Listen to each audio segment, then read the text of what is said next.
Welcome, everyone. We will begin momentarily.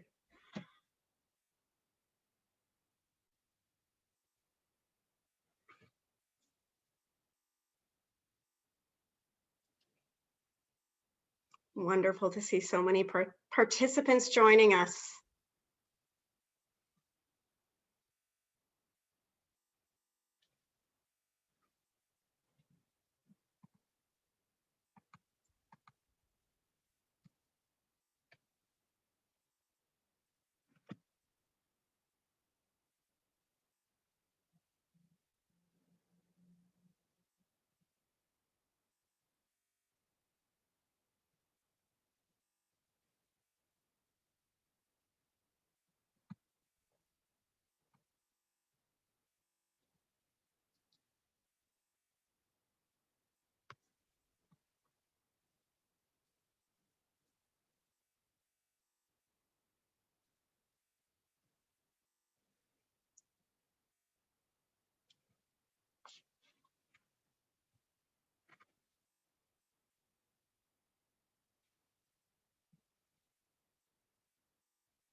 Welcome, everyone. Bonjour tout le monde. It is an honor to welcome you to Emergency Management, How 5G Changes Everything. I love the polling feature in Zoom. It looks like we have participants, lots from Ontario, Quebec, BC, Alberta, and a great mix of entrepreneurs, industry leaders, first responders, and public agencies. We are delighted to have you with us today. Thank you for being a part of this very special event. I would like to begin today by acknowledging that the land on which we gather is virtually the unceded territory of the Algonquin and Anishinaabe people. We are grateful to have the opportunity to be present in this territory and come together as a community. Further, I want to respect and affirm the inherent and treaty rights of all Indigenous peoples across this land. We recognize the contributions of Métis, Inuit, and all Indigenous peoples have and continue to make both in shaping and strengthening this community and our country as a whole. We stand united with all members of our Indigenous community, men, women, and children. On behalf of Encore, Area Exodo, operated by Invest Ottawa, and our many partners, it's an honor to welcome you, all first responders, innovators, entrepreneurs, technology leaders, adopters from industry, academia, government, and the nonprofit sector. I'm Sonia Shorey. I serve as the Vice President, Strategy, Marketing, and Communications for Invest Ottawa, Bayview Yards, and Area Exodo. And today, we are excited to help you discover how 5G and emerging technologies are creating new life-saving capabilities and solutions for first responders, increasing the safety of these leaders and the communities they serve. Programs, infrastructure, and support available to help you and fellow innovators, startups, SMEs, first responders, and their partners achieve key R&D and innovation goals in public safety. We're going to talk about two programs today, Encore 5G and Area X.0. Let me begin with Encore, evolution of networked services through a corridor in Quebec and Ontario for research and innovation. This transformational Canada, Quebec, and Ontario partnership is supported by all 3 levels of government and spearheaded by 5 world-class digital technology companies: Ericsson, Ciena, Thales, IBM Canada, and CGI. Bringing together industry, SMEs, the public sector, centers of innovation, and universities, Encore is focused on research and innovation in the field of 5G disruptive technologies, adoption initiatives, and system uses, and it's achieving impact. 600 SMEs have joined the program since its launch in 2017. Participating SMEs are using Encore network solutions to modernize and transform many sectors, from entertainment to transportation, smart cities, healthcare, manufacturing, and of course, public safety, our focus today. Invest Ottawa is proud to collaborate with the Ontario Centre of Innovation, also known as OCI, and many industry partners to deliver Encore to entrepreneurs and firms right here in our region, like the many gathered with us today. We are here to help you leverage these capabilities in your technology and business development. And if you would like to explore those capabilities available through Encore, please reach out to us, drop us a line in the chat. Tim Warland, our program manager for advanced technology programs, is with us. He would be happy to help you. Area X.0 serves as an ideal complement to Encore. Coined the futureplex of innovation and collaboration, Area X.0 enables and accelerates the safe and secure development, testing, and application of next generation technologies. Combining diverse expertise with Ottawa's telecom and cybersecurity strengths as a global tech hub, Area X.0 enables local, national, and global startups, SMEs, multinationals, and governments to create, test, and adopt breakthrough innovations in smart mobility, autonomy, and connectivity. These applications, similar to Encore, span every sector, from telecom to smart agriculture, UAVs, smart cities, defense, security, and public safety. And as you will hear today, Area X.0 has established one of the most advanced communications infrastructures in the world, featuring 5G from Ericsson. This is made possible by a powerful constellation of founding public and private partners, including the Government of Canada, FedDev Ontario, and the NCC. The Government of Ontario, AVEN, facilitated through OCI. City of Ottawa, Accenture, BlackBerry QNX, Ericsson, Microsoft, Nokia, and founding post-secondary partners Algonquin College, Carleton University, Collège La Cité, and the University of Ottawa. They are joined by an ever-evolving array of collaborators we are honored to welcome to our ecosystem. Our objective today is to drive first responder application testing to Area X.0. We are here to support you. And as such, we are really excited to bring to light some of the amazing technologies and capabilities that are available to all of you on this call and innovators right across our community, including the mobile command center that Area X.0 has developed with our partners. We extend sincere thanks to Encore and all Area X.0 partners and investors. We truly could not do this without you, and it's collaboration that helps us to achieve impact as an ecosystem. So whether you're an entrepreneur, tech developer, SME, government or first responder, or another public safety professional, we want you to bring us your boldest opportunities and challenges. We want to help you achieve all of those goals. But don't take my word for it. I want you to hear from some of the amazing women and men who are leveraging these collective capabilities, programs, and services directly. Please cue that video.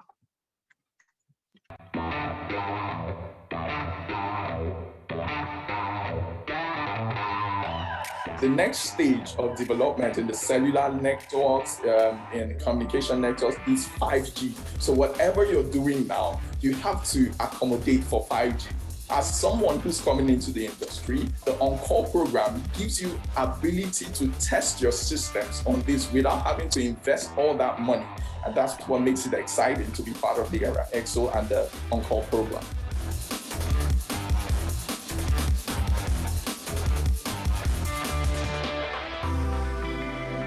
When I think about Encore and I think about the capability that the Encore consortium brings to the table, it's that depth of talent that has been generationally created in our region. That's what sets Ottawa and our region apart from other markets, not just across Canada, but from around the world. One of the key things we're working on at Areax.0 is our mobile command center. So it's a collaboration of a number of companies.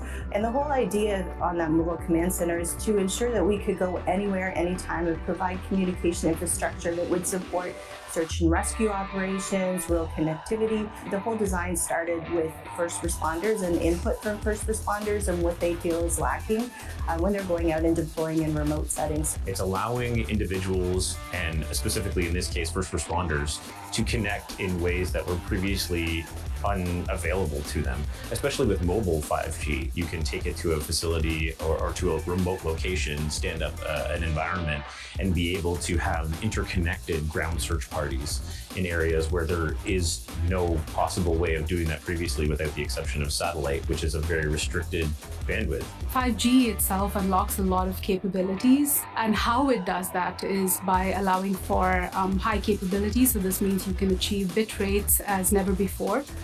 You also have a very secured system, and you have ultra low latency and far reach, which means you can activate some applications such as smart agriculture, which all contribute to the good, technology for good. Technology and public safety work hand in hand, because if we're able to have an environment that we use this technology and it's safe, then you're giving officers a chance.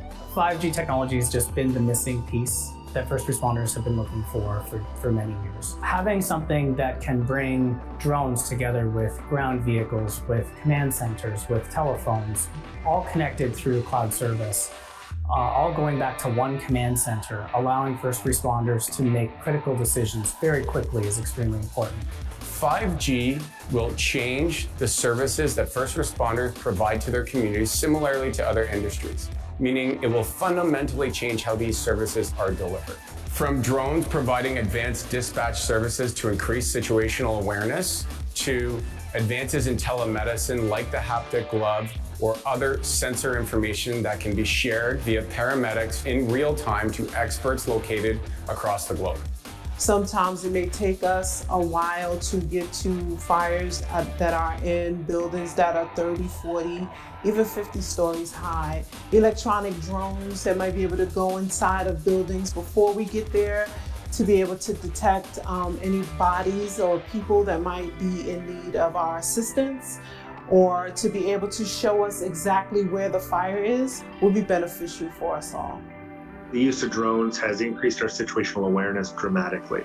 Imagine being able to stand down a helicopter, being able to reduce your footprint on the ground by dozens of firefighters, police officers, and paramedics, to being able to gather live images and being able to share that with your emergency operations center so that not only can they see what you can see, but that you can problem solve collaboratively.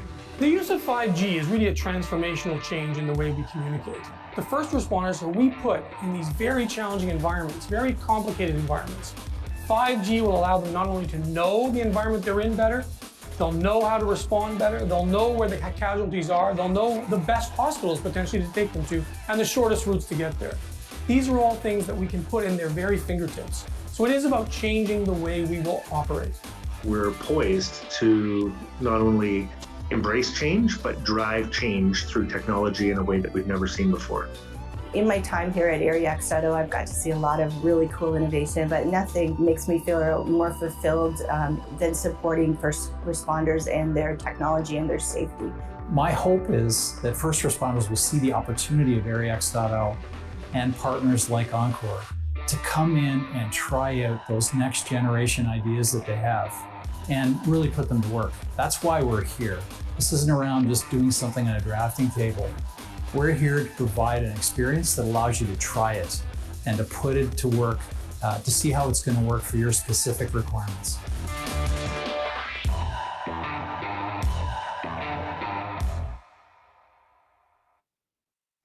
Very special thanks to our friends at Extremeline who worked diligently with all of those amazing speakers. I literally have chills. I found that so inspirational.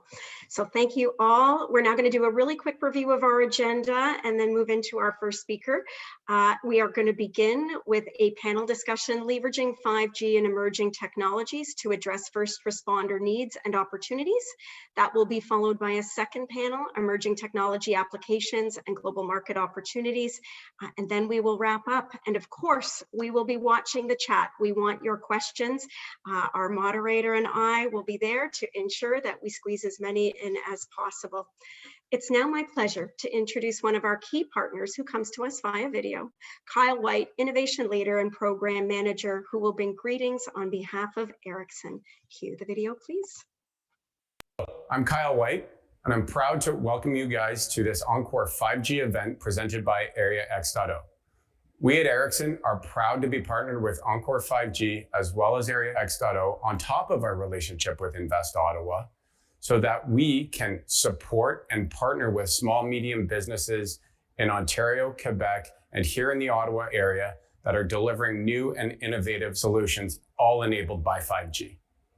Some of these solutions are directly targeted at improving the way our first responders deliver services to the community.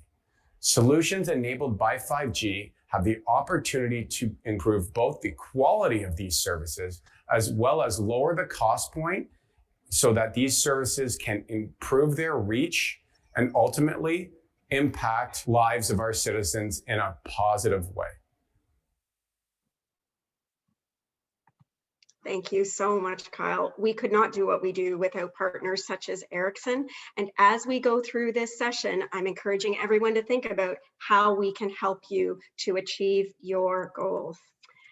It is now my great pleasure to introduce our panel moderator, Manjula Salvageria. She is a Canadian technology columnist with segments airing on CBC Radio, 20 stations right across the country, and guest host on CBC's Ontario Weekend Show. She is a good friend to Invest Ottawa, to our community, and certainly is no stranger to technology.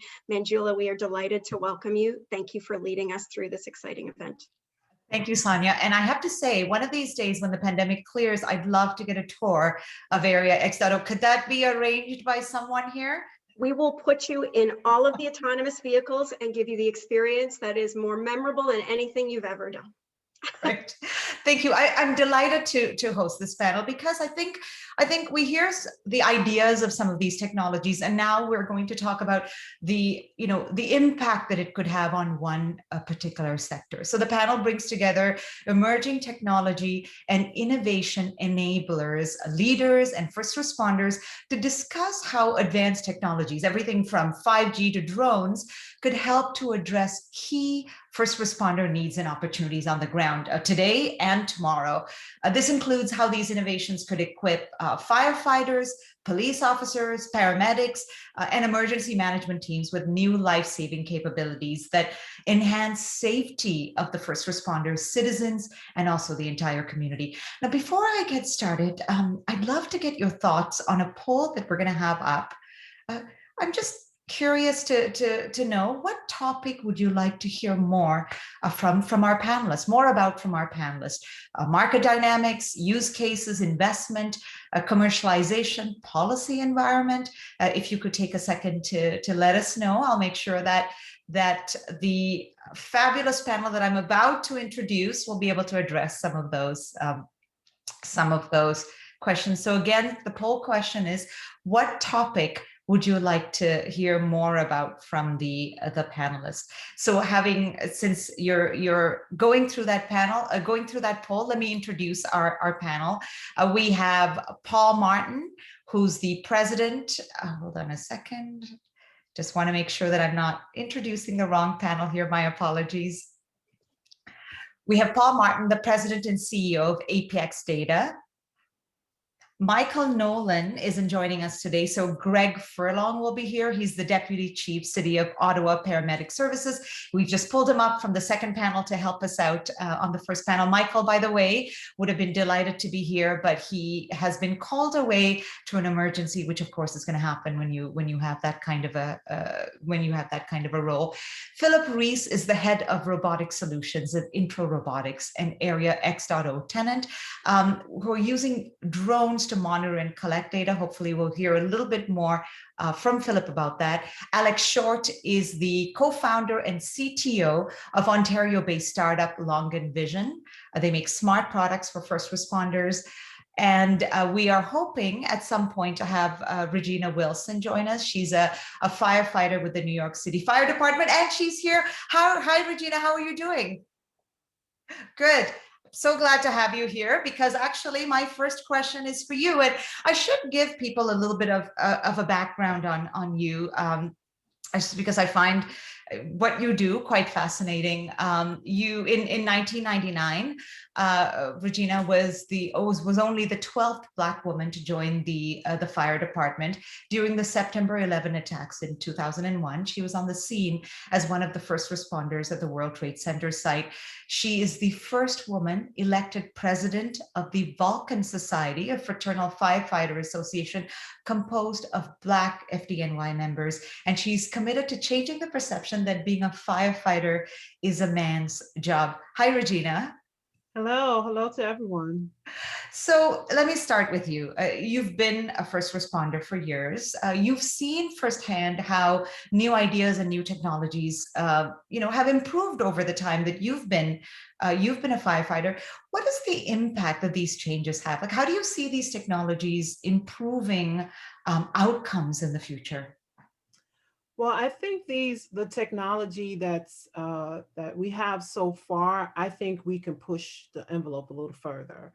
One of the things that, especially responding to 9/11 for both the search and recovery effort, our biggest issue was communications. We had really hard problems dealing with our radios and how to speak with one another, just to be able to keep ourselves and other people out of danger. And I think that we can go even farther, especially dealing with 5G. I think most firefighters only know 5Gs from our phones. But I think that technology can push the envelope a little further, especially dealing with the way we talk with one another, how we deal with each other in different situations. I know a lot of times we do a lot of cross-talking, but trying to figure out ways that we can communicate with people that are inside of the building instead of kind of always hearing what's going on outside, or maybe finding mechanisms to switch between the two. And I also saw from one of the panelists some great technology that I know that he's going to share, where we'll be able to find different ways to locate some of the civilians that we have to find during fire situations, and trying to figure out different body heat mechanisms and ways also in the future to help us to suppress the fire a lot quicker before us having to be so aggressive and trying to get into fires, because that's what we do. Now, Regina, you've seen technology come really far. I know that, we had a discussion a long time back, and you were talking about carbon paper being used at one point to file things. Talk to me about how you've seen technology sort of change things in your work over the last decade or so. Well, for us, one of the biggest things that have helped us is being able to have inside of our rigs, it's almost like a small television where we can kind of read the data of the runs that we're going to. We didn't have that before. They would read a ticket, and the ticket would come over the computer, and that too needs to be modernized. The tickets would come over the computer, and the officer would read where we're going to and what what it is, what size buildings, what it looks like, and some of the valuable information. So now being able to read it on the screen and prepare ourselves before we get to the event to know where we're going and what we're going to, we can now in our minds figure out what we need to bring, what tools, what equipment, those sorts of things. And also modernizing our radiation systems that we use, our gas meters, our CO meters. Those things are great, and those are technologies that we move forward, but I think we can push the envelope a little further, and especially to our detections of different hazardous materials that we're facing going into these buildings and some of these hazardous situations. Well, that's interesting because you've identified several opportunities here, right? It's not just a matter of efficiency, but also, saving lives faster, both of the people that are going in to do the job and the people that you're helping out. I should say, Michael, thank you. It's good to see you, that you've joined us. So Michael Nolan is the Chief Paramedic and the Director of Emergency Services at the County of Renfrew. Thank you for being here, Michael. I know you were called away to an emergency. I'm glad that I hope everything worked out well, and glad to have you here. You've just heard Regina. I'd love to get you to weigh in. I mean, you're active, you cover a really large geography. You're also engaged with Invest Ottawa at Area X.0. So you've seen some of these ideas kind of play out. What are your thoughts about the impact that technology can have on your job? Well, thank you, and I'm glad to be here, and I'm glad my team's doing such a capable job taking care of our community right now. So thank you, and thanks to Greg for bringing the national perspective as well. He's an incredibly valuable resource today.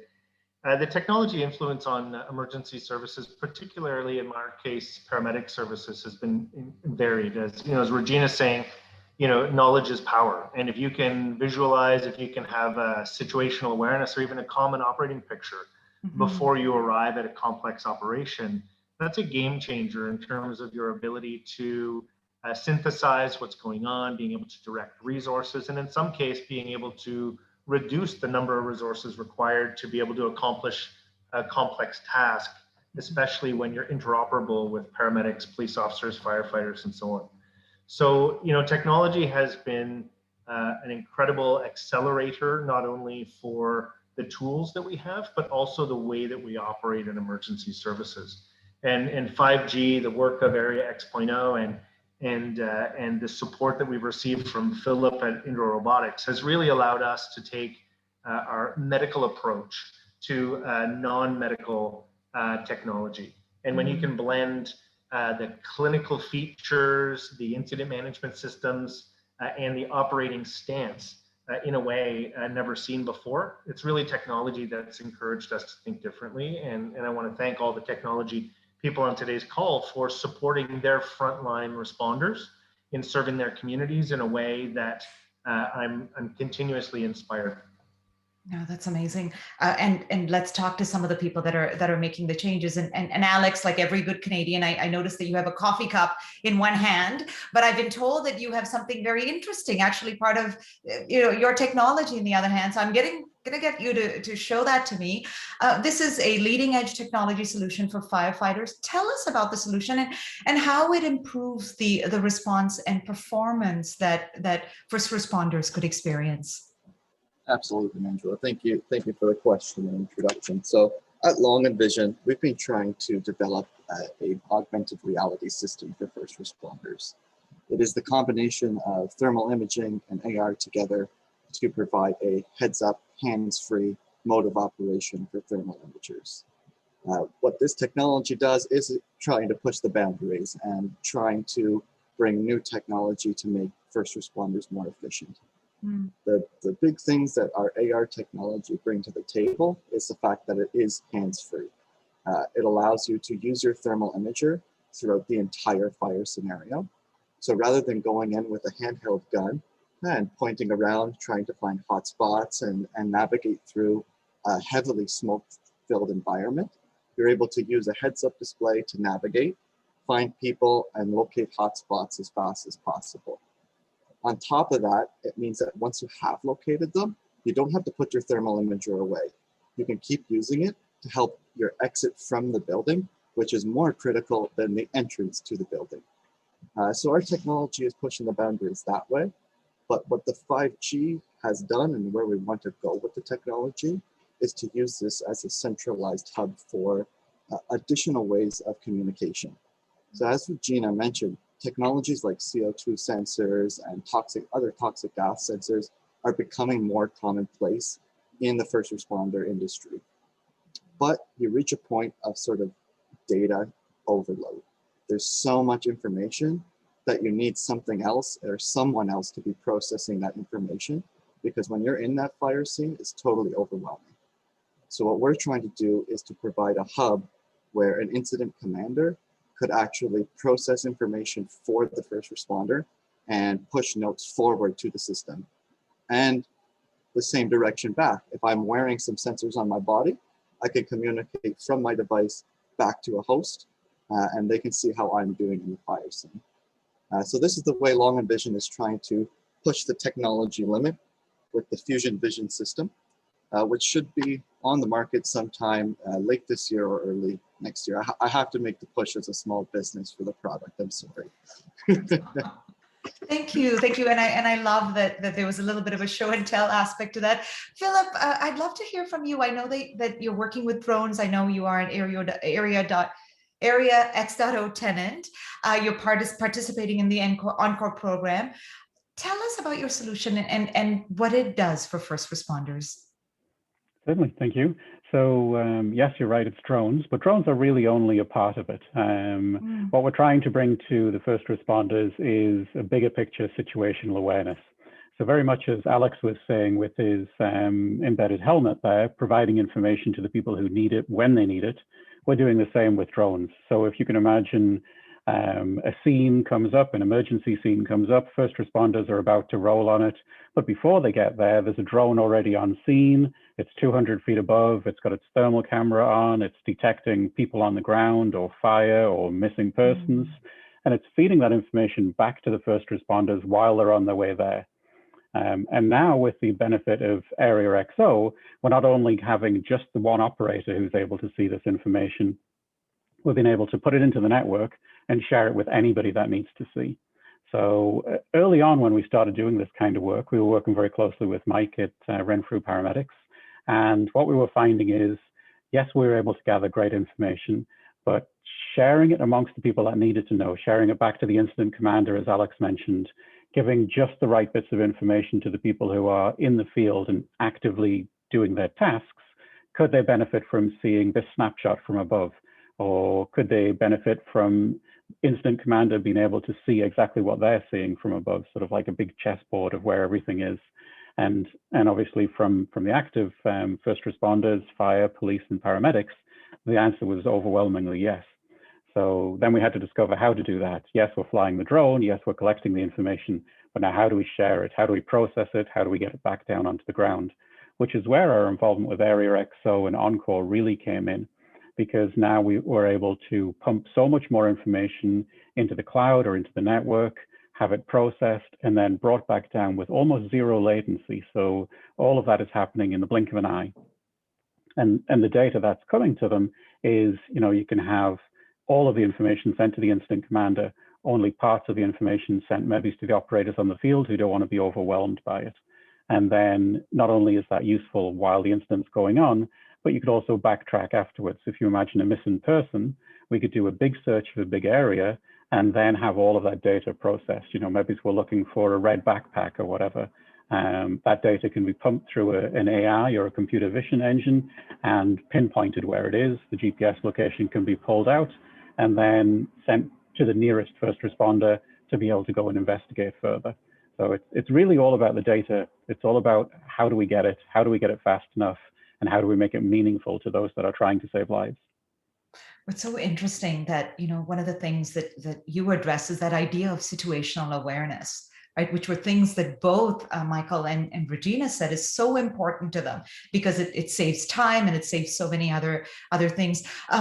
And with that, I'd like Paul to weigh in too. Paul, you've been working with Invest Ottawa for a couple of years and seeing good commercial success. Before I ask my question, I should say congratulations, because I think you have a recent deal with Nebraska, with a unit in Nebraska. Is that right? We actually secured our first statewide contract with the state of Nebraska. That's correct. Nice, congratulations. So talk to me about what your product delivers and what you bring to that the dynamics of first responders. Yeah, the vision of our company started many years ago. We started working with Invest Ottawa in the early days, and we wanted to bring better information, better data, everything that all of our speakers have talked about so far, in the palm of the hands of those that are responding to protect our community. So one of the first things that we were able to develop were simple tools, applications using smart mobile technology to allow first responders to collect information on their community, hazardous materials, commercial high-risk public building information, right down to residential properties. And basically what we're providing our market now, or first responders, is information as they roll out of the fire station, where they're going, what's the structure size, where their assets are, where their risks are. And very much like Regina said, decisions are formulating in seconds now, rather than once they arrived on scene. That is a dramatic improvement in response. The second big portion of what we are helping fire departments with is on compliance. Fire inspections, fire preventions, knowing your community protects your community as well. And smart mobile technology has enabled our customers to very easily meet those compliance requirements, inspect buildings, respond to complaints, make sure that their community is aware of risks and become safer by identifying those risks. So imagine now a first responder being able to have in the palm of their hand their entire community data. And the last thing that we are doing as well is very much interoperability. Fire departments work on mutual aid or auto aid agreements. Data sharing is a major component of being able to multiply, if you will, the capability of addressing emergencies. Imagine multiple vehicles arriving on scene, trying to figure out what their role, what their responsibility is. And by all having the same information, it's clear to us and our customers that a picture is worth 1,000 dispatched words. If you're able to visually quickly see the assets or the situation and make decisions, more lives are being saved, more first responders are de-risking hurting themselves and putting themselves at risk. And for the last 2 or 3 years, we are actually seeing our customers prove that out by leveraging smart mobile technology. Interesting. So Regina, Michael, let me ask you this. I wonder, I know that all sort of demographics of people can be sometimes resistant to change. And we're talking about a slew of solutions here. We've heard about, augmented reality. We've heard about AI. We've heard about data, drones. I'm just wondering how open you think firefighters, the paramedics, how open are these groups to technology change of this kind? I mean, this is something I would say that most regular people haven't really seen in their lives yet. I think, I'm sorry, Michael, I'll go. Okay. I think, to me, that firefighters would be excited about this. I think any type of new technology that would be able to help us to do our jobs more effectively, and especially anything that would make doing buildings inspections seem a little bit more eventful. I think any firefighters would like to do it, because building inspections is not a fun thing to do, but we know that it needs to be done for our safety as well as the safety for the community. But just listening to all the panelists, I have so many questions, and I'm so excited about hearing whatever it is that you guys are doing. But also, when we talked a little bit about being able to identify the locations that we're going to, I was also wondering if there's a way that you can do something kind of like Google Maps, right? Where we can, because sometimes we'll read the address and we'll know what it is, but like at 3 o'clock in the morning, if we can kind of see the building before we get there instead of reading about it, that's something I think would help us out. And to also, for chauffeurs, finding a technology that will already tell us where the hydrants are, because I know me as a driver, is sometimes difficult, to get my bearings. So if I kind of knew in advance where those hydrants were, would be good. But all of this stuff is so, I think firefighters would jump on it to find ways for us, because we respond really quickly, in order to have the efficient information and things that technology can bring to help us to do our jobs more effectively while we're on our way there, and to be able to process it. But any new gadget, please, we're all over it. Michael, we heard enthusiasm there, Michael. Yeah, I'm not sure I can match Regina's ShamWow, but what I can say is that we've been using virtual reality in our education for paramedics. We've been using AI from a diagnostic, decision-making, decision support perspective in clinical medicine, and When we embarked on the use of drones almost a decade ago now with Philip Reese's team, it took a careful change management strategy so that the paramedics, firefighters, police officers understood not only why it was good in terms of the service delivery, but how it actually kept them safer. And so for us, it's all about a risk management approach. And when you introduce something new, all of a sudden that becomes a threat to the known risk. So it's about how do you do something that is actually going to lower the risk while introducing a new concept. And that is really the crux of the regulatory work that Philip and I have done, and Greg Furlong with Transport Canada, by saying, look, it's safer to allow us to do this new thing than it is to do nothing. Yes. Right? If the defibrillator does not arrive via drone and we lose precious minutes, someone will die, as opposed to the notion that allowing us to fly is a greater risk to the public.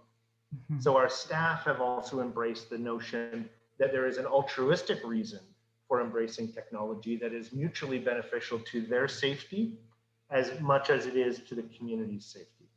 And that's really the crossover point when you look at a change management strategy for introducing something as complex, sexy, and useful as drones, augmented reality, as well as decision support tools.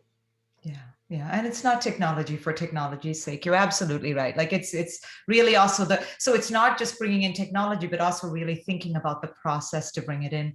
I just should add here that I notice a lot of fantastic networking going on in the chat. Please keep doing that. You can reach any of the panelists here individually. I'm also happy to pose any questions that you have to them. It's such a wonderful panel. Please take the opportunity to do so. But I am going to throw up another poll here, and I'd love to get some feedback. So startups and tech solution developers, what challenges do you experience the most? Just kind of take a chance at that. Is it connectivity, scaling your product, testing infrastructure access, not having enough qualified mentors, integration or aggregation of data, securing investment? Perhaps everyone's going to say that. I don't know. That could be a problem.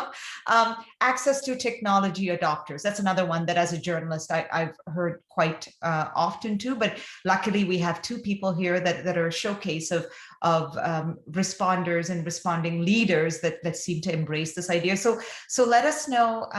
We're still having that poll up. In the meantime, what I'm going to have my panel kind of think about while we wait for the results of that poll is that, oh, we already have it. Wow, technology, what do you know? It's super fast. What are we having here as a securing investment? Access to technology adopters. Wow. And I think the next one up here would be connectivity, 5G, 4G. Yeah, that kind of, I think that's something that makes sense here.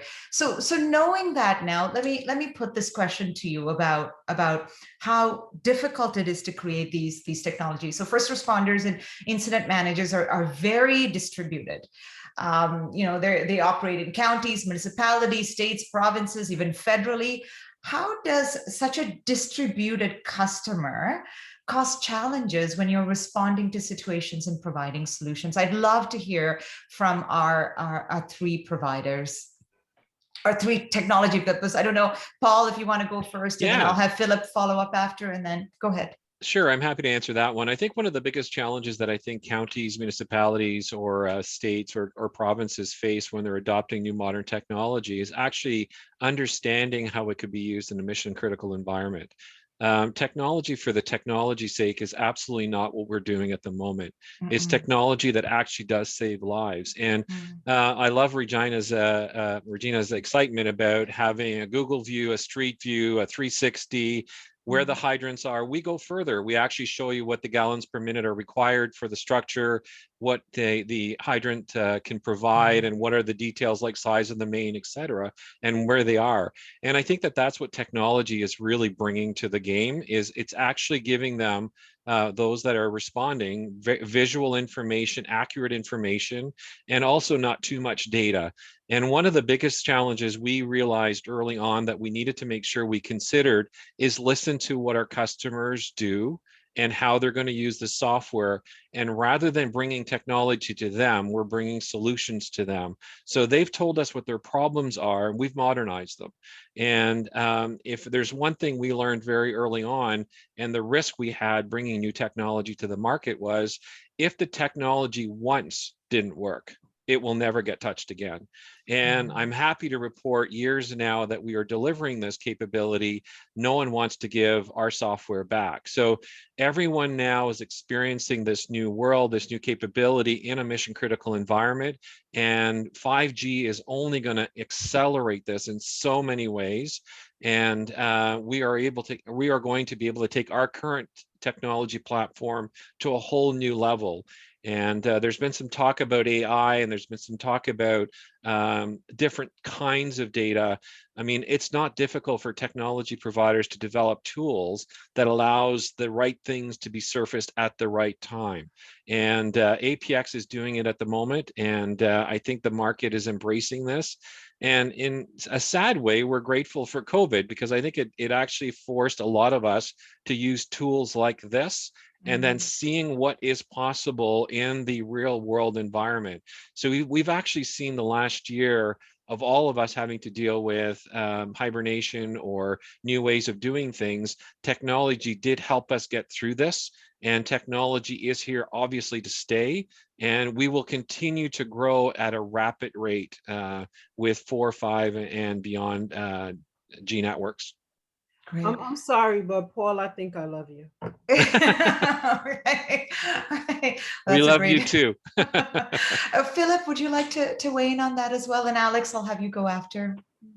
Certainly, yeah. I think Paul said it really well there when he said really what we want to bring to the first responders is solutions. But it's so hard being an engineering or a technology firm really to zero in on what that solution is. You know, we tend to get very involved in what we think we can do and how we can do it, and we go off down that technology channel, and then we build this wonderful thing that does something, and then we give it to the first responders. Luckily, we've had early adopters such as Mike here, who we give him a device, and he's like, yeah, well, 80% of that is great, 20% of it we don't need at all. What we need it to do is this. And it's that feedback that we really need, because as soon as we get that, what is useful for the first responders, then we can fine tune in on that. Exactly. Yeah. And Area XO has allowed us to be able to demonstrate to these first responders what the solutions that we have. And then it's so easy to see, you know, you get a group of first responders around and you think they're going to be really interested in the super thermal vision we've got. And what they really like is something as simple as a drone that hovers above a fire scene, and it counts the firemen as they go in, and it counts the firemen as they come out, so that it knows there's nobody left behind, kind of thing. And as a engineering and tech, you think that's so simple. You know, it's easy to do that. So it's often we really need to listen to those early adopters, adapt our technology to them, and continue to deliver it, and continue to improve on it, of course, with their feedback. So Alex, I'm going to get you to have the last word on this, but I also want you to add a component to your answer. I'm curious as to what services like the Encore program, Area X.0, even business support services from Invest Ottawa, then help you address all of these challenges that we've just gone over. Sure. So I'm going to address that first bit about the distributed aspect of the first responders. I think in firefighting, it's a particular problem. It seems that the police are far more integrated, EMS services are far more integrated, at least here in Canada, from city to city, from department to department, even within a city. One department from another department is going to have a different purchasing process. A different captain with different views of what's important and what's not important.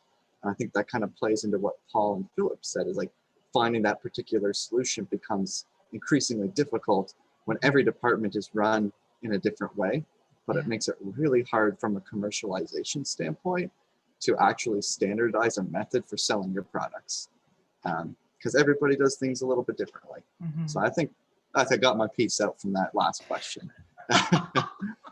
You just needed to get that, okay. Yeah, I had to get that in there. I had to get that in there.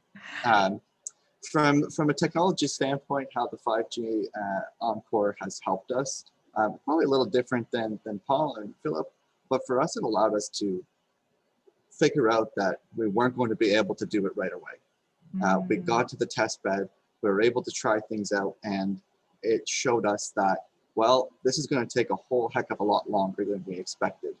We better try some other approach.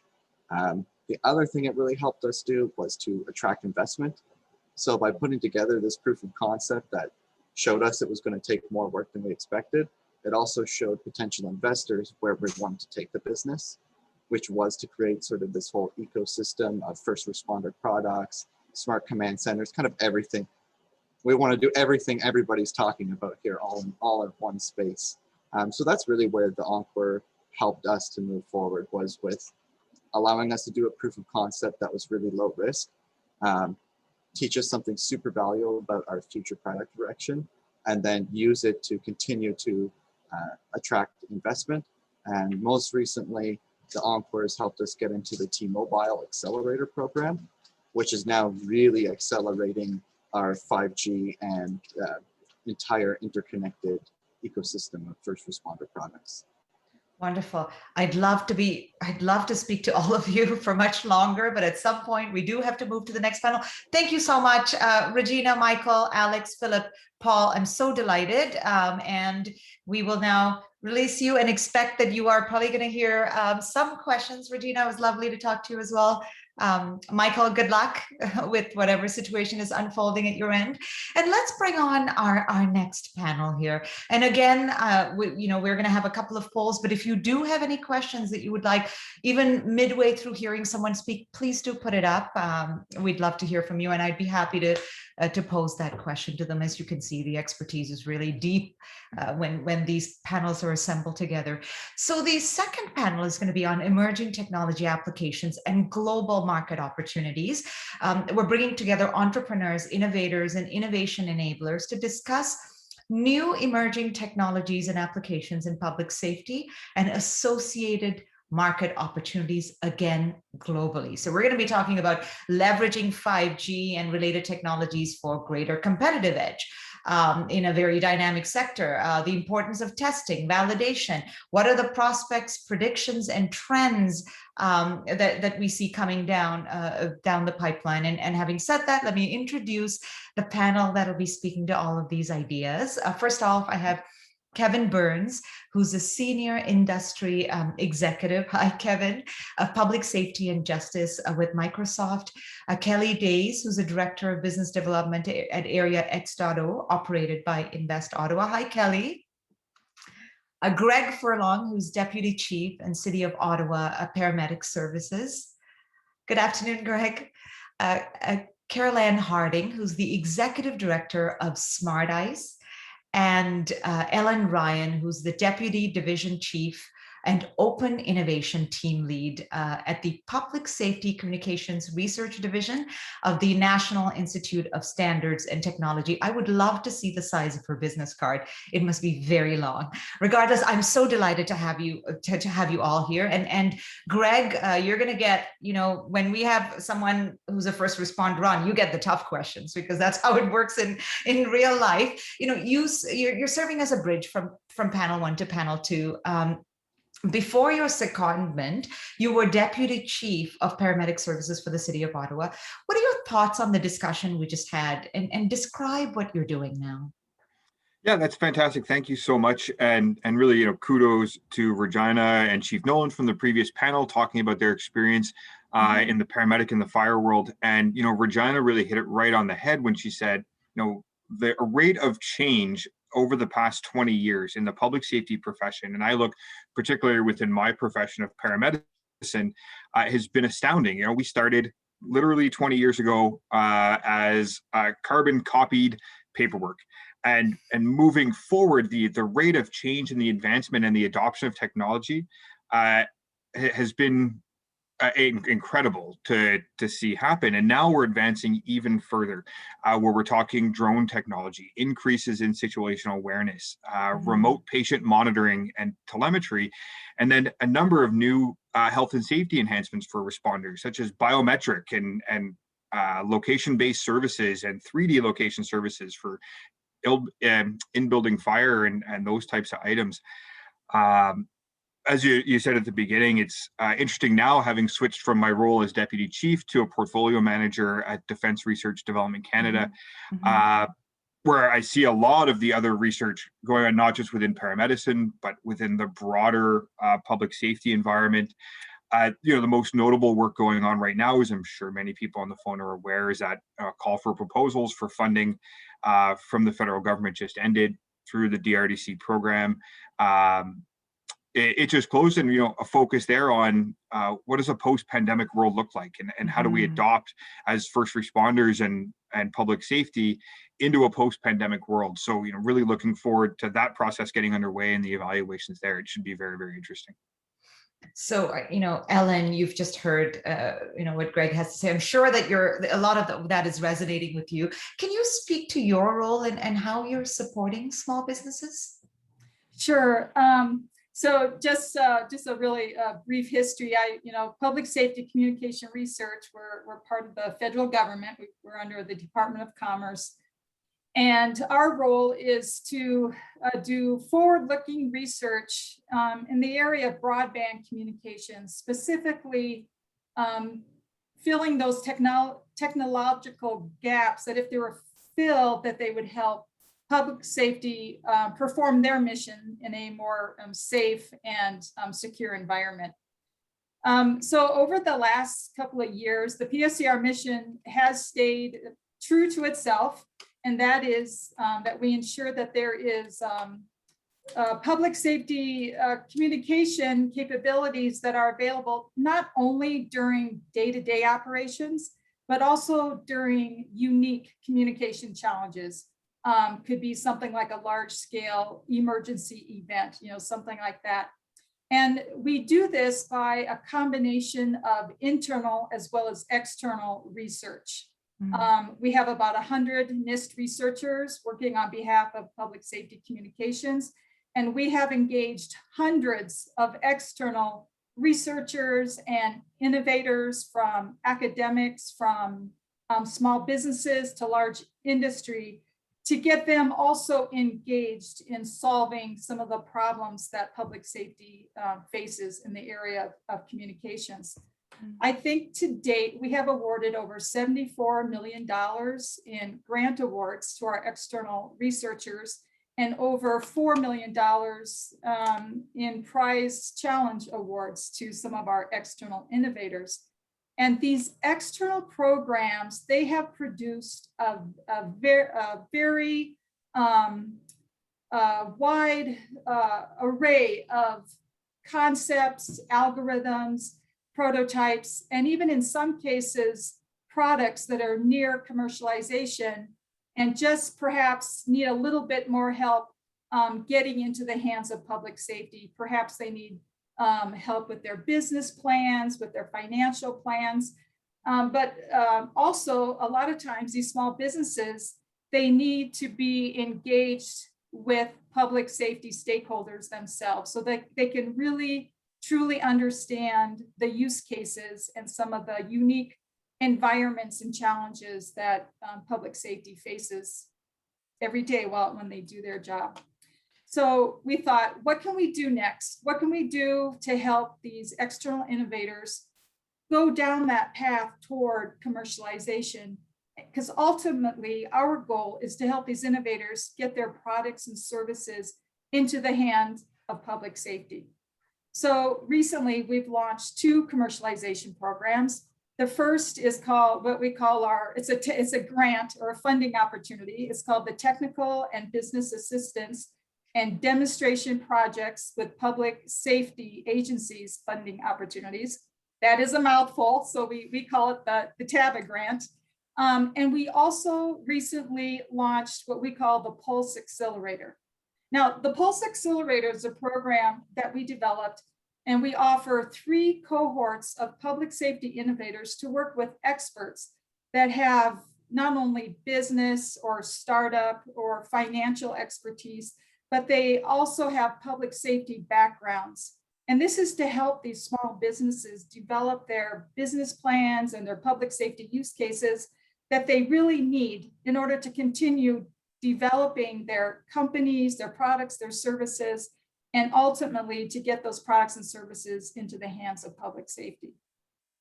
And I'll just have to say, Ellen, that there's a lovely comment from someone in the audience, Lance, who says it's wonderful to see you and PSCR represented on this panel. He says they've been outstanding partners to Canadian international responders for well over a decade. Thank you, Lance, for that comment. Thank you, Lance.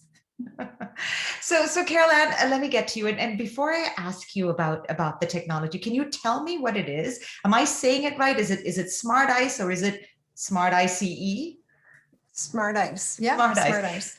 So we are quite different than everybody else here on the panel. I've been ferociously making notes to figure out, how do I fit into this, right? So I've got some sort of magic to share at the end of it, which is a challenge. But we are a not-for-profit social enterprise. We do ice monitoring in the north of the land-fast ice in Canada's Arctic. So anywhere throughout Inuit Nunangat with the sea ice, and then also branching into the freshwater ice.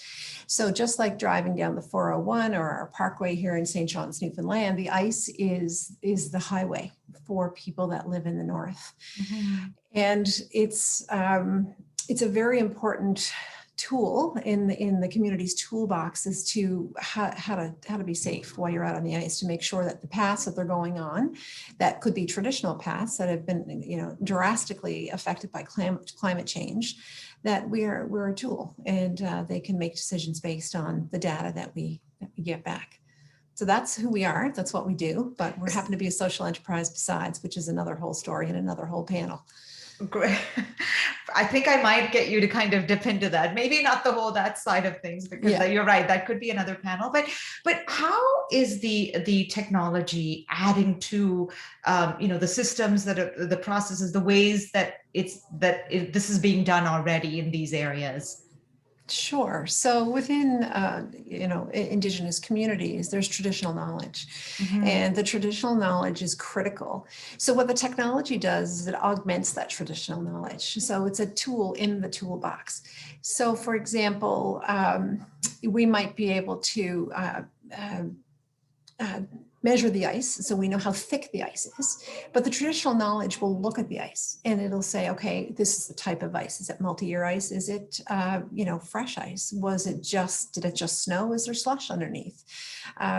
What's happening with the sound of the ice? Is it clear?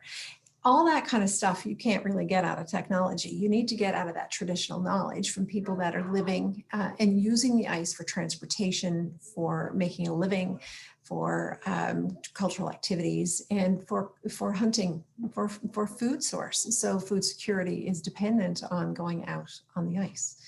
So the traditional knowledge combined with the technology, which is remote sensing, we have mobile sensor and a stationary sensor, all of that combined together gives a broader picture of where people within Inuit Nunangat can travel. So what's really interesting is that we deal with land-fast ice. So for those of you that are not ice people, land-fast ice is ice that's attached to the land. And so typically you'd get on your skidoo and you drive right out on the ice. So that is RCMP jurisdiction. So if there is a search and rescue incident, it's RCMP because it's attached to the land. But the moment that ice starts to break off and fly away, literally with the current and go away, then it becomes Coast Guard.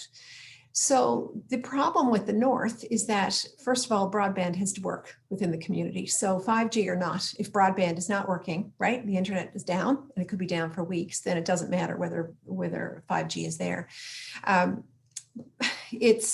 We need to have those search and rescue tools. So we are grassroots community oriented and we can get there quick. So if we were in Pond Inlet and there was a search and rescue call, the planes are deployed from Trenton. So the chances of it being a search and rescue it's tough, right? By the time they get the planes up, the helicopters, refuel along the way, etc. And it ends up probably being a recovery or potential being a recovery versus a search and rescue. So our tool can actually help the service providers, like the search and rescue people, to make sure that they're safe. So one of our people mapped the ice, found the thickest part so that a search and rescue plane could land. So we're a tool in that toolbox, and it's really critical, but we cannot take away that traditional knowledge when you look at these remote areas. So to me, the magic is, how do we bring some of this really unique technology that everybody's talking about today, and bring those solutions to the north where we know there's spotty broadband? I'm wondering if some of the things that you've heard today give you a sense of optimism. I mean, I think that you're seeing more opportunities, but give me a sense of, is there optimism there? Well, there's always optimism, right? I mean, you have to look at it as 3/4 full at least, to be able to know that the solutions are there. And, I love what you said at the beginning, innovation enablers, right? So we consider ourselves an enabler within the community. So that's the social enterprise part of it. So we train and we employ Inuit within their community, and we bring the training and meet them where they are. So we bring it right to them, and it really makes a difference. But you need to ask. So we listen, and we very respectfully ask the questions and listen and listen and listen, because what maybe we in the South might think is important may not be important at all up there. I do see drones. I think that's a really important piece of it. That is something that we're working on now, so yeah, it's exciting times, but rural and remote is completely different than when we're talking about the city of Ottawa or Toronto or Vancouver or any of these places. So keep that in mind, that there is that different narrative across Canada. We don't all fit into that sort of urban city dweller location. That you're right, that the landscape is so, especially Canada, we're talking about a place that is so diverse, right? And in terms of needs, and you don't even have to go, I mean, just even within Ontario, you could say that. Kevin, I'm going to get you to talk to us about, I mean, you've heard a little bit of what's happening in cities. We've heard of what's happening outside of big cities. You've got an extensive background with the Ontario provincial government. Now you're with Microsoft. What initiatives is Microsoft working on to support emergency management? Yeah, and I think, Manjula, thank you for the question. I wanted to note, with the background I have with the Ontario provincial government in senior IT roles and senior business roles, transformation was the agenda. That was my mandate for the last 2 decades. And I'll be honest with you, looking at new and innovative technologies, even if there was a willingness there, it wasn't something that we were able to do for the most part. But as Paul Martin said it with the last panel, the accelerated digital transformation and adoption since COVID has really shifted that perspective with customers. We're seeing now more and more customers have had to react over the last 1.5 years and are now willing to look at technology as a way of changing and evolving their business. You heard Regina talk about it on the last panel as well. We've seen a greater adoption and a definite paradigm shift with first responders, with the way that they're moving towards digital solutions. So whether it's fire and EMS calls being responded to with drones or robotics, whether it's assessing patient conditions as they're en route with ambulance or paramedics, leveraging wearable technology and displays that can provide real-time patient information, patient history, health information such as heart rates. We're seeing on the policing side, automation and digitization of their investigative and evidence management processes, which is really intended to free up time on the front line and certainly increase the safety of the front line that they have out there. And of course, one of the easiest areas that we've seen the greatest acceleration of digital is around training for all first responders. So virtual training, leveraging virtual reality or augmented reality, looking at HoloLens or Microsoft Mesh or other technologies that will allow you to train new first responders without having to send them out into the field. So you heard it on the last one. It's the uptake on strengthening situational awareness. It's looking at greater intelligence, looking at creating safer capabilities for first responders, for sure. The only other point that I would make here, knowing that we're speaking to an audience of startups, one of the values that Microsoft brings to a table, similar to what Area X.0 and Invest Ottawa are doing here. We have access to, of course, a global customer base. We have access to a suite of tools and platforms that a number of partners have come into us and have leveraged both to mature their new technology capabilities, but also to create a way that they can start engaging with customers on a scale that they wouldn't necessarily be able to engage with as a startup. And looking at the 6 billion, internet connected devices we have out there, capitalizing on both the investment we've already made into the infrastructure to support connectivity and our customer base really gives a bit of a boost to help startups get in front of customers to continue that accelerated adoption of great new ways of supporting first responders. Thank you. You've talked about the initiatives that Microsoft is working on. I think I'm going to get Kelly to pull Kelly into the discussion here. Kelly, you've heard from Greg, from Caroline, kind of talking about the need, right? And it's a need that still requires a lot of listening and still needs to be sort of clearly identified, right? There's still sort of challenges.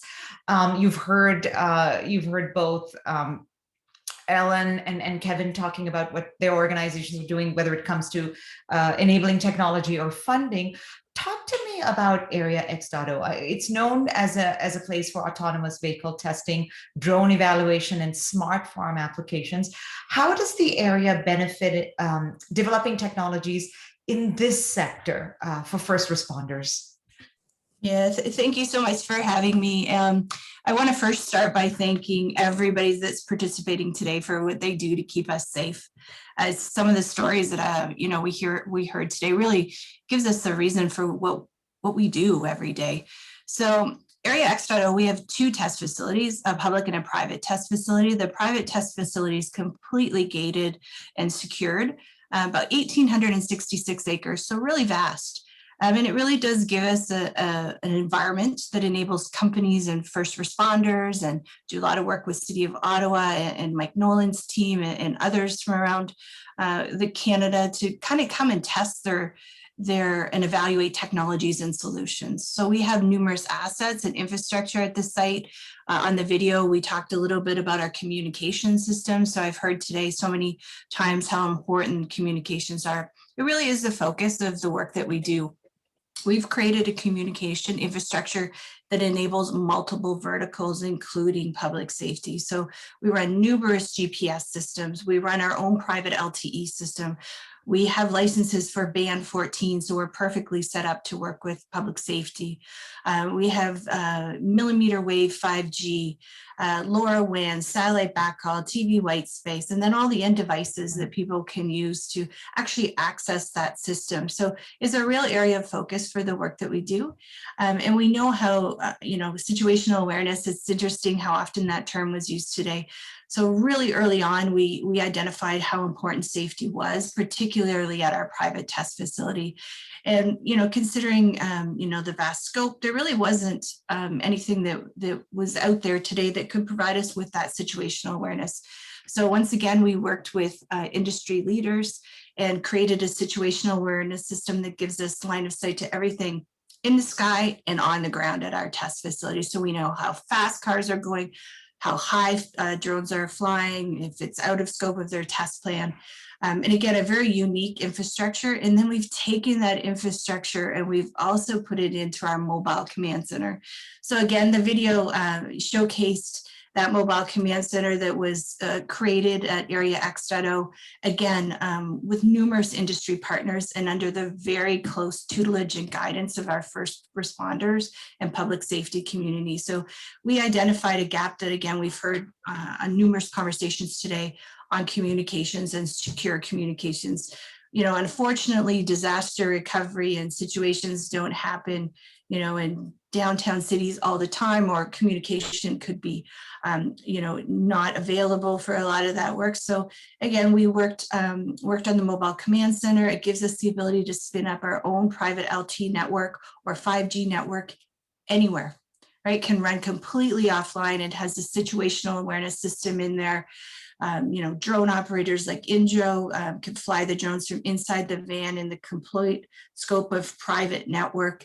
We can fly band 14 in that mobile command center. And then the situational awareness system, if you take a use case like search and rescue, you're deployed in the middle of a forest. We, in Ontario have fast forests. You fly the drone inside the van, you can decide, who can see what live thermal images, who can communicate with what. You have complete, awareness and control of everything in your umbrella of communication. You can use the drone. We have a loudspeaker for our cellular drone. So we can, communicate with people on the ground, help is coming, they're 100 meters away. Here's a life jacket, here's some water, here's a defibrillator. Can send the drone out ahead of time and identify toxic gases, all around, enabling people to be safer and also to find people faster, right? And hopefully save more lives. We also work with industry to add very advanced analytics and compute to that van. So we can on the fly, using the analytics and all the data we've collected, is that potentially a child, curled up in that forested area with the thermal images, or is it a deer? Or is it most likely, some other form of wildlife? But very exciting. And then, we've talked a lot about the mobile command center, but our facility, we have over, 16 kilometers of roads. We have a complete smart city environment, complete connected smart infrastructure and intersections. We have our own autonomous car. With our local police here in Ottawa, we've done a lot of work, the V2X that's coming, right? So a lot of things that are coming down the pipe that people will need to deal with, the low speed automated shuttles work we've done, and the emergency preparedness workshops we've done with our local community. If there was ever an accident on these shuttles, where's the electric battery? How do you exit? What happens if the doors can't be unlocked? So we really do provide sort of that, smart city, smart community, smart mobility lens, and invite all of our emergency preparedness folks to come in and work with us. Can work completely confidential. No one has to know you're ever there, but there's lots of opportunity to test the solutions. Thank you. Thank you, Kelly. So I have a question for Caroline and Greg. I mean, one of the things that I've been hearing very much is, we definitely have a lot of startups that have tuned in, founders, students that are working on exciting ideas that are tuned in. Repeatedly, both in the first panel and the second panel, I heard themes about, either people who were creating technology going, don't just create it in a vacuum, right? Because it's very exciting to create technology in a vacuum, perhaps even easier to do it in a vacuum. So how can people learn about pain points and how can they listen better? I know that is a very broad question, but I'd love to have both of you weigh in as people in this space that see things around you, or maybe there are opportunities that you would like to see addressed. Yeah, I can tackle that one. I think when working with northern communities, you go with a beginner's mind. You go assuming you know nothing. And you very respectfully consult with everybody in the community and really find out what their pain points are. And you need boots on the ground. So you have to go and you have to go again and you have to build those relationships. And so while you may have some solutions for other areas and you may be able to, bring those solutions to the new areas, it may not work for them. So to me, it's consultation. It's ask and listen and listen and listen. And I just can't say that enough. Like, that's what you need to do. You have to come with a beginner's mind and say, okay, here we go, and not push anything. So I've been known to say, do you remember that ad, that IKEA ad where the lady is running out of the IKEA store, right? She's saying, start the car, right? Because she's got out of that store so fast with everything that she wants to do. And what we don't want to do is run into the communities, leave everything and get out of there as fast as we can. Like, we want to make sure whatever we do is there for a reason, it's understood, it's trained appropriately, and it's actually effective. And somebody already said in one of the panel, if it doesn't work, it'll never get touched again, right? So it's co-designing, it's making it culturally contextualized, and it makes it work for them. I love that term co-design, because I think that could even apply. Greg, I don't know if you want to weigh in, because that word applies in your space as well. Yeah, it's the conversation's been really fascinating for me from the beginning. And I think it was in the second survey about, what are the challenges that these small, medium-sized businesses face trying to go to market? And a big piece of the conversation, I think number one or number two, was access to responders for that environment and that feedback and that engagement, which I kind of laugh about, is that, I look at the public safety space and, unless someone's in it for a second career, most of them aren't technologically advanced. It's changing as the age demographic changes, of course, over time. But I've never met a shy first responder in my life. And if you want to know where the pain points are, just ask them, and get a notebook ready. They're going to fill you. So when I look at those gaps, and then I understand when it fails, they're going to shelf it and walk away. That's human nature.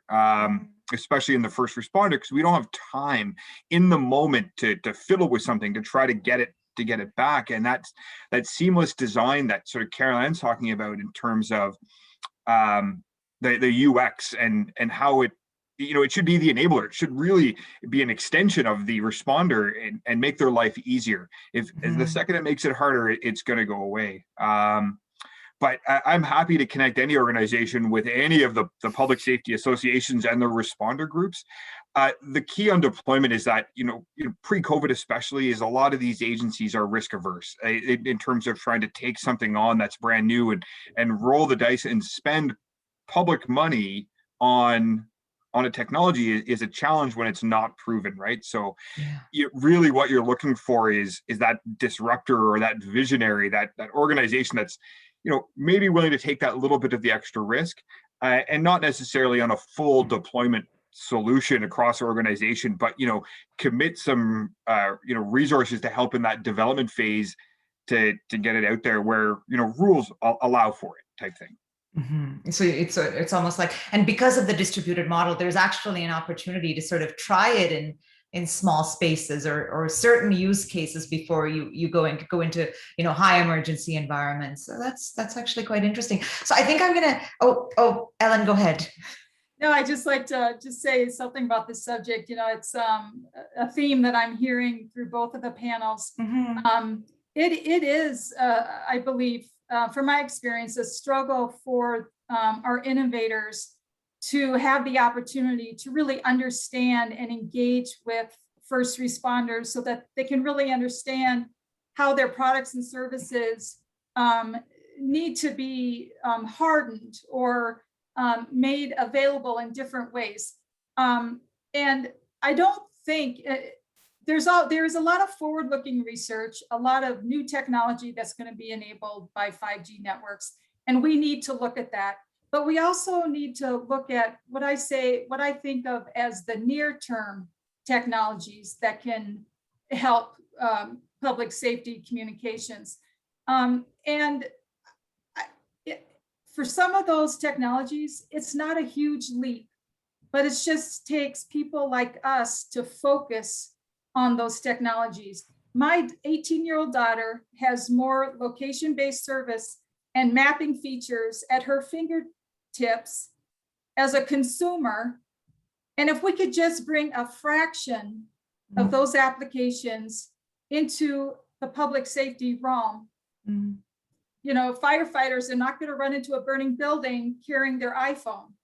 But what if the features and functionalities that we have at our fingertips, we could integrate into using, let's say AR, augmented reality, into a headset, so that mapping, navigation, and tracking functionality could be made available to a fire or a first responder as they go into an emergency situation.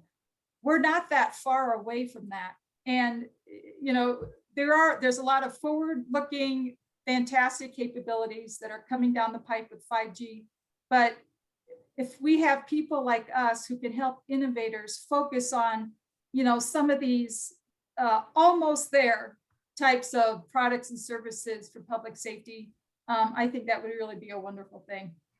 I like that analogy with your daughter's phone, but the idea that there's some stuff that already exists in other realms that you could that could be the next step. So I'm going to say here that Kevin, you get the last word in 1 minute or less. I just either it's something from this conversation or a trend that you see out there that that you think will improve outcomes for first responders that you're excited about. Yeah, I have to be honest with you. This conversation has been fantastic, and seeing some of the examples of the technology that's out there, hearing from, what Ellen said, what others have said, getting the information up there in a way that makes sense for a first responder in a heads-up display through the comm system or otherwise. I agree. I think these types of technology solutions are near term. I think the capability is there. Bundling that on top of a network connectivity through 5G to have it anywhere. I'm excited to see what the next 6 months, 8 months, 12 months brings with some of those in the audience today on the way that they can apply their great ideas into a first responder, equipment kind of a setup there and leverage 5G to have it available anywhere. So it becomes almost like a smart, and where you can have different apps. Yeah, there's so many opportunities here. Thank you so much. I'm so glad that all of you were able to speak frankly and talk about challenges and talk about opportunities. It's been a delight speaking to you. Thank you, Carol Ann, Ellen, Greg, Kelly, Kevin, and that brings an end to our second panel. We are going to put up a poll because it really does help us shape these conversations, help Invest Ottawa area X.O shape these conversations. So I believe that panel, there we go. It's please take a few seconds to answer that if you can. What are the advantages of the area X.O for your business? What are the advantages that it could provide for your business? We would love to know. And I think at this point, I need to welcome Sonia back. I've just really enjoyed hosting these panels, moderating these panels. I wish the discussions could have been longer, but I think it's time for me to hand the mic over. Wasn't that something, Sonia? It was unbelievably rich dialogue, so much actionable insight. The poll results are rolling in. This is hugely helpful for us at Invest Ottawa, Encore, Area X.O, seeing access to technology at 42%, ability to demonstrate technologies to customers in a real world environment. Kelly, 52%. We have our work cut out for us. There is so much opportunity, and this is exactly why we wanted to host today. Manjula, it is a joy to work with you. Always a privilege. You are an outstanding moderator and champion for tech. Thank you very much for taking the time to join us today. And thank you all to all participants. We hope that you found that dialogue as rich and as insightful as we did. This is an area of priority for us at Area X.O, public safety, first responders, emergency management. There are a wealth of opportunity and applications, and you are the heroes. You are the true heroes in this world, and we need to equip you with as much capability as possible to keep you and those you serve safe. The mobile command center came up quite frequently. I do want to let everyone know, if you are interested in exploring a demonstration, please reach out to me, to Kelly. We've included some email addresses in the fields for the chat. We aren't booking demos just yet. We need to get a little bit further in the pandemic, but we will be, we hope, in the coming weeks. We would love to engage all types of first responders, technology developers, municipalities, so do reach out. It is now my pleasure to introduce a good friend. She is the Director of Digital Economy Technologies at OCI. Philippa King is joining us to deliver closing remarks. Welcome, Philippa. Thanks, Sonia. So, like Sonia said, I hope, like I did, you found this to be a very engaging and informative session with two really fantastic discussions and an event that really truly highlights the critical life-saving role first responders have and how technology is really integral to what they do. So 5G holds the key to the next evolution of this technology and to better equipping our emergency services to protect our communities in key areas which we heard, such as critical communications, situational awareness, virtual reality, drones, and many more. We heard the challenges that the public safety organizations and the first responders face and their emerging technology needs for today and tomorrow. And from great companies such as Long Gun Vision, APX Data, and Indro Robotics on how they're adopting 5G technology and taking advantage of the Encore 5G program to develop innovative 5G products and leverage Area.xo for on the ground or in the air, in the case of Intro, solutions to address the current challenges faced. So I'll send a call out to all other innovators and SMEs on the call. If you haven't taken advantage of the exceptional opportunities provided under the Encore 5G program, we've got 3 5G test beds across Ontario, 2 in Ottawa, 1 at the Invest Ottawa building and 1 at Area.xo, 1 in Toronto and 1 in Waterloo. It's all available for you to access to develop 5G solutions. So if you'd like to learn more, please do reach out to Invest Ottawa team or to OCI's business development team who are located across the province, or go to encore.ca website for more info and contact details. Similarly, to access the capabilities and what you've heard for Area.xo programming and the AVIN programming as well that complements that, please, again, reach out. We're here to help and we want to see you grow your companies and benefit Ontario and make us really the province and that is leading Canada. So to close, I just want to thank everyone and the speakers for their insightful comments today and the work you do to keep everyone safe. To Invest Ottawa for putting on such a fantastic event today, and to everyone online for participating. And we hope to see you soon. Thank you. Thank you so much, Philippa. It was an incredible day. I think if there's one main message I would like to reiterate, we are here for you. We want to help you achieve your R&D objectives, our test bed, our programs, our services, which span venture development, global expansion. If you're outside of our region and you're looking to expand into Ottawa, talent development, we have a wealth of services and programs that are available for you. Please reach out. Let us know how we can help. We promise you, we will absolutely help you achieve your R&D goals. In closing, I will invite everyone to please respond to the survey that's been popped into the chat. We are going to do a draw for an AreaX.o sweatshirt, highly coveted. And so we would love to hear from you about what the most valuable parts of today were, how we can help. We need that feedback to continue improving events and opportunities such as this for you. Thank you very, very much for joining us today. To all of our speakers, all of our participants, I loved the fact it was a North America-wide panel. Folks from across Canada into the US, thank you all for being a part of today. It was very impactful, and we look forward to serving you in the very near future. Thank you, everyone.